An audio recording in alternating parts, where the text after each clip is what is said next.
And I'm Kerry.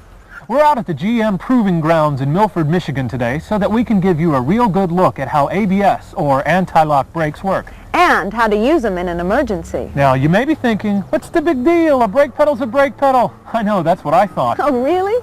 Well, Kerry now understands, and you should too, that conventional and ABS brakes are not the same. And the difference is kind of important. That's right.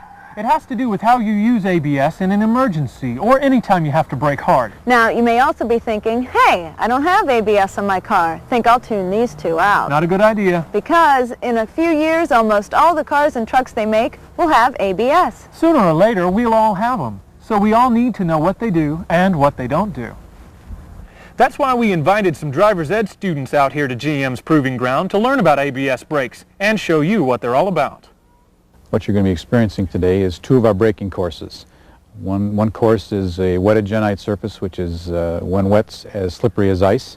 And the other course is a controlled braking course, which is dry pavement that's coned off. You'll have the opportunity to drive each one of these courses without ABS and then with ABS. First, you'll be braking with two wheels off the wet genite. Then you'll be braking with all four wheels on the genite. And finally, you'll be doing a controlled braking on dry pavement.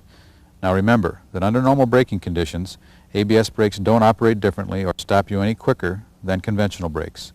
But today we'll be doing just emergency braking so you can experience the ABS difference. Well, Dad, that's enough standing around. Yeah, I think it's time to take them for a ride. Level off, nice and straight. You ready? Brake hard. Real hard. Oh my God! Wow.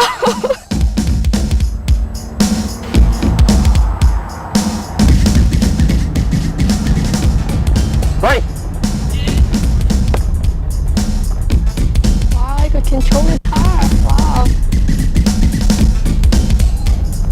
Wow, I like that.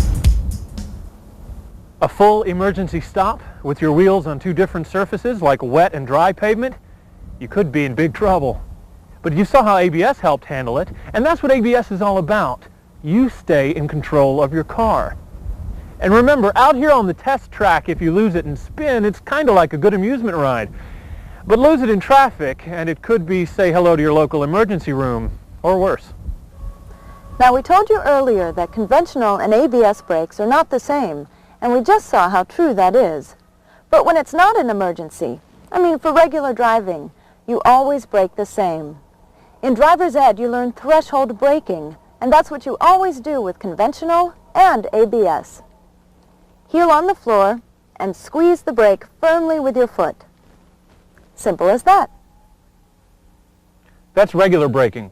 But in emergencies or in snow and rain, with ABS, it's different.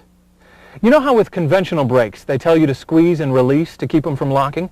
Well, with ABS, the system does that for you faster than anyone can.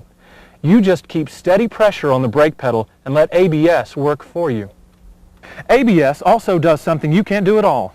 The ABS computer monitors the brakes independently at all four wheels and responds to the road conditions, releasing and applying the brake to keep each wheel from locking.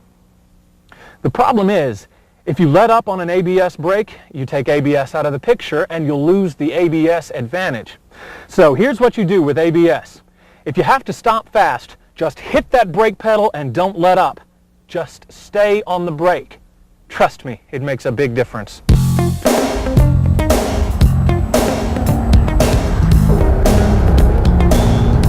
Brake. Turn the steering wheel as far as it'll go. Can't move it. Back once more. Now let it come to a stop. Now don't take your foot off. See what happens when you release it? Yeah. It's no control. It's like working on ice.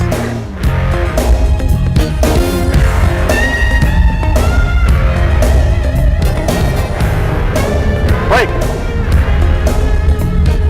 Ooh, feel it. God, it's much better. It's a major difference between the two. You know, we saw earlier how ABS can help you stay in control of your car. Now we've seen what you can do with that control. You can steer while you're braking, even if you have to hit the brakes like there's no tomorrow. But be prepared for this. When you hit ABS brakes hard and the ABS system activates, well, the brake pedal might feel different. It felt like a pumping sensation. It felt harder to push, like there was a little bit of pressure behind it. Yeah, it was like a pumping vibration, felt like. Okay, so it feels different. But so what? If you gotta brake hard with ABS, all you gotta think about is this. Just keep your foot on that brake and steer if you need to. Just brake and steer. Let's get a better idea how braking and steering with ABS might actually save the day in a real emergency.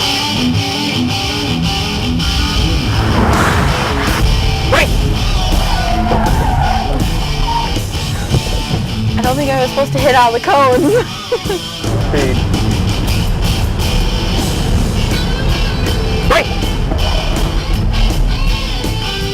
Well, that was good. I didn't hit any cones down. I'm excited. Isn't that great? Believe me, we've driven this demo and you're coming down through here at 50 miles an hour. And you think, no way, those cones are history. But you brake and steer, and it works. You make it through, and the cones live. Okay, there's still one more thing that we need to talk about. Now you know how to brake with an ABS car, but how do you know when you're driving a car that has ABS? Carrie knows, don't you? Why, yes, Deborah, I do. It's easy. A lot of cars or trucks will have ABS emblems on the body, the wheel covers, or the brake pedal. But the easiest way to tell is when you turn on the ignition, look for the ABS indicator lighting up briefly on the dash. Every ABS vehicle has one, and when you see it, you'll know that ABS is there to help. I feel really safe. I'd want to invest in getting ABS. I think ABS is a great system. Whoever made it up was very smart because you have so much more control of your car with it. You never know when something's going to jump out in front of you and really need your brakes. So I think every car should get it. I wish I had it on my car. That's a good note to close on. But before we do, a couple of important reminders. First, you may be able to practice an ABS stop and get the feel of the brake pedal in your driver's ed class. But if you can't try it there, make sure you're in a safe area at a safe time before you do. And you really only need to try it once to know what happens. Second thing, anti-lock brakes can't change the laws of physics, so you need to keep a safe distance from the car in front. On most road surfaces, you can stop in a shorter distance, but they don't let you stop on a dime. And they don't do much for you if you're not driving carefully. Yeah, smart drivers live longer. So be cool, be careful, and wear your seatbelt. See ya. Oh, you think they'll let us keep this car? Oh man, you've been out in this fresh air too long. Yeah, but no, it is my color. Your color? I don't know about that. Oh, yes. I think maybe you better let me drive. You? You drove last time.